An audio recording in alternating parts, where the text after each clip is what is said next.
Hello everyone, मेरा नाम सात्विक गोदारा है और मैंने हाल ही में हुए नीट एग्ज़ाम में 7वां स्थान हासिल किया है। आज मैं आपको डीकेटी के इंटरव्यू में यह बताना चाहूँगा कि मैंने अपनी जर्नी में कैसे पढ़ाई की और जो मेरे जूनियर्स हैं उनको कुछ टिप्स और स्ट्रेटजीज़ के बारे में बताना चाहूँगा। सबसे पहले नीट एग्ज़ाम में 180 क्वेश्चंस होते हैं। इसमें से 90 क्वेश्चंस बायोलॉजी के, 45 क्वेश्चन फिज़िक्स और 45 क्वेश्चन केमिस्ट्री के। हर क्वेश्चन सही होने पर आपको +4 मिलता है और अगर गलत होता है तो उसकी -1 नेगेटिव मार्किंग होती है। इसमें 180 मिनट दिए जाते हैं, तो 1 मिनट पर क्वेश्चन हम मान सकते हैं। सबसे पहले मैं नीट की बात करूं तो ये एकमात्र मेडिकल एंट्रेंस टेस्ट है जिससे लाखों बच्चे compete करके अपने मन चाहे मेडिकल कॉलेज में प्रवेश करते हैं। तो मैं स्ट्रेटजी की बात करता हूं। सबसे पहले बायोलॉजी में जो सबसे ज़्यादा कोर टॉपिक्स हैं जिनकी सबसे प्राइम इम्पोर्टेंस है वो है genetics, human physiology and cell biology. इसके अलावा बायोटेक्नोलॉजी और इकोलॉजी भी उभरती हुई फील्ड हैं जिनमें क्वेश्चंस आने की संभावना बहुत ज़्यादा रहती है। इस बार ह्यूमन फिजियोलॉजी से लगभग 16 क्वेश्चंस आए थे और जेनेटिक्स से भी लगभग 13 क्वेश्चंस आए थे। तो इन टॉपिक्स पे थोड़ा सा एक्स्ट्रा एज होना ही चाहिए। बाकी बायोलॉजी में डाइवर्सिटी इन लिविंग वर्ल्ड और टेक्सोनॉमी में से कम क्वेश्चंस आ रहे हैं आजकल के टेस्ट में। और अगर प्रीवियस ईयर टेस्ट्स को एनालाइज करें तो हम ये देख सकते हैं कि एनसीईआरटी पे ही फोकस है। एनसीईआरटी से बाहर अगर जाना हो तो ये genetics, human physiology, cell biology और बायोटेक्नोलॉजी, इन सब में जाएं। बाकी टॉपिक्स को एनसीईआरटी से बाहर करने की ज़रूरत नहीं है। बायो के पेपर अटैम्प्ट करते हुए जो बेस्ट स्ट्रेटजी मैं कह सकता हूँ वो है कि बायो का पेपर फटाफट करना होता है। आपको 45 मिनट्स में पूरा बायोलॉजी का पेपर करना होता है और उसके साथ ओएमआर भी फिल कर देनी चाहिए।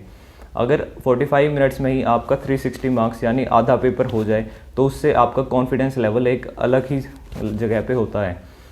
आपको एक दूसरों से एक्स्ट्रा एज बनाने के लिए बायोलॉजी में टाइम सेव करना पड़ेगा ताकि फिज़िक्स और केमिस्ट्री में हम अच्छी तरह क्वेश्चंस कर सकें। इसके बाद मैं बात करता हूँ बुक्स की। बायोलॉजी में सबसे प्राइम इम्पोर्टेंस एनसीईआरटी को देनी चाहिए। उसके बाद अगर कोई बुक करनी है तो वो अपने कोचिंग मॉड्यूल्स काफ़ी रहती हैं और प्रीवियस ईयर क्वेश्चन जैसे नीट के और एम्स के वो ज़रूर कर लेने चाहिए, क्योंकि कई बार previous year questions direct line to line repeat हो जाते हैं। बायोलॉजी में बहुत बड़ी बुक्स करने की ज़रूरत नहीं होती, क्लास नोट्स काफ़ी रहते हैं। इसके अलावा बायोलॉजी में तो इतनी ही टिप्स हैं। बाकी स्पीड मेंटेन रखिए और अपनी एफिशिएंसी को बनाए रखें। इसके बाद मैं बात करता हूँ केमिस्ट्री की। केमिस्ट्री को मैं 3 पार्ट्स में डिवाइड करता हूँ, जैसे फिज़िकल, इनऑर्गेनिक और ऑर्गेनिक। तो फिज़िकल केमिस्ट्री में जो सबसे ज़्यादा इम्पॉर्टेंट टॉपिक होते हैं वो होते हैं सॉल्यूशंस, इक्विलिब्रियम और थर्मोडायनेमिक्स। इन सब चैप्टर में से लगभग 2 से 3 क्वेश्चंस आते हैं हर साल पर चैप्टर। तो इन चैप्टर्स को ज़्यादा ध्यान दें फिज़िकल केमिस्ट्री के लिए, और लगभग 16 क्वेश्चंस आएंगे तो उनमें आराम से हम स्कोर कर सकते हैं, सारे क्वेश्चन सही कर सकते हैं अगर किसी ने एनसीईआरटी और क्लास नोट्स ढंग से किए हैं तो। इसके अलावा जो मार्केट बुक्स होती हैं वो नरेंद्र अवस्थी जैसे वो कर सकते हैं, पर फिज़िकल के लिए प्राइम इम्पोर्टेंस अभी एनसीईआरटी पे ही दें, क्योंकि नीट का पेपर एनसीईआरटी बेस्ड ही आ रहा है। और जहाँ तक कि मैं बात करूँ अगर इनऑर्गेनिक केमिस्ट्री की, तो इनऑर्गेनिक केमिस्ट्री प्रॉपरली एनसीईआरटी से करनी है, लाइन बाय लाइन उसको रीड करना है और बिल्कुल बायोलॉजी की तरह पढ़नी है, वो तो उसमें कोई दिक्कत नहीं है। बाकी बुक्स एक्सटर्नल मार्केट आप खरीद सकते हो सिर्फ क्वेश्चन प्रैक्टिस के लिए, थ्योरी के लिए सिर्फ एनसीईआरटी ही करनी है। इनऑर्गेनिक में मोस्ट इंपॉर्टेंट टॉपिक्स ये हैं कोऑर्डिनेशन केमिस्ट्री जैसे, और जैसे अगर प्रीवियस ईयर बात करें तो कुछ टॉपिक्स ऐसे थे जैसे जॉन टेलर इफेक्ट और ट्रांस इफेक्ट, जो कि एनसीईआरटी में नहीं है फिर भी बाहर से आए हैं। पर इससे ये मत सोचिए कि अगर ये क्वेश्चंस एनसीईआरटी में नहीं है और आपसे नहीं हुए तो ये इससे आपकी रैंक पे फ़र्क पड़ेगा, क्योंकि अगर ये आपसे नहीं हुए तो मेजॉरिटी ऑफ स्टूडेंट्स से भी नहीं होंगे। ऐसे टॉपिक्स इनऑर्गेनिक केमिस्ट्री में मुश्किल माने जाते हैं। इसके अलावा SP, D and F block ये तो प्राइम इम्पोर्टेंस रखते ही हैं, और केमिकल बॉन्डिंग में पूरा फोकस करना है, उस पर लगभग 3 या 4 सवाल आ सकते हैं। तो ये सब इम्पोर्टेंट है इनऑर्गेनिक केमिस्ट्री के लिए।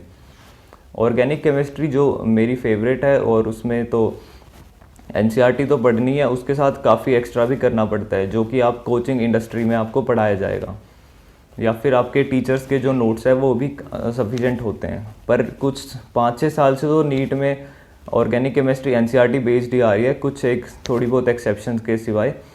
बाकी ऑर्गेनिक के लिए जो मार्केट बुक्स हैं वैसे वो तो है एमएस चौहान, और अगर आपको आकाश के पैकेज से करना है तो लीप फॉर नीट बहुत बढ़िया बुक है ऑर्गेनिक केमिस्ट्री के लिए। इसके अलावा ऑर्गेनिक में मैंने मेनली एनसीईआरटी पे फोकस रखा, और नीट में भी लगभग some basic concepts of organic chemistry और हाइड्रोकार्बन से 5 सवाल आए थे। और इसके अलावा जो लेस इंपॉर्टेंट टॉपिक्स हैं पर उनमें से 1 या 2 क्वेश्चंस तो आ ही जाते हैं, जैसे biomolecules, chemistry in everyday life, polymers, तो ये भी एक बार नीट से पहले पढ़ के ज़रूर जाएं। इनमें से कम सवाल आएंगे पर वो आएंगे पक्का, और वो थ्योरेटिकल होते हैं और इसलिए भूल भी सकते हैं।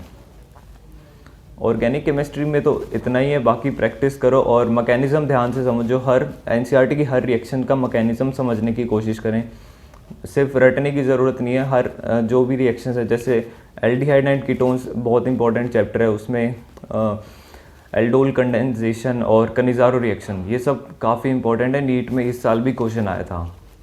ये बात तो थी ऑर्गेनिक केमिस्ट्री थी। अब मैं बात करता हूँ फिज़िक्स की।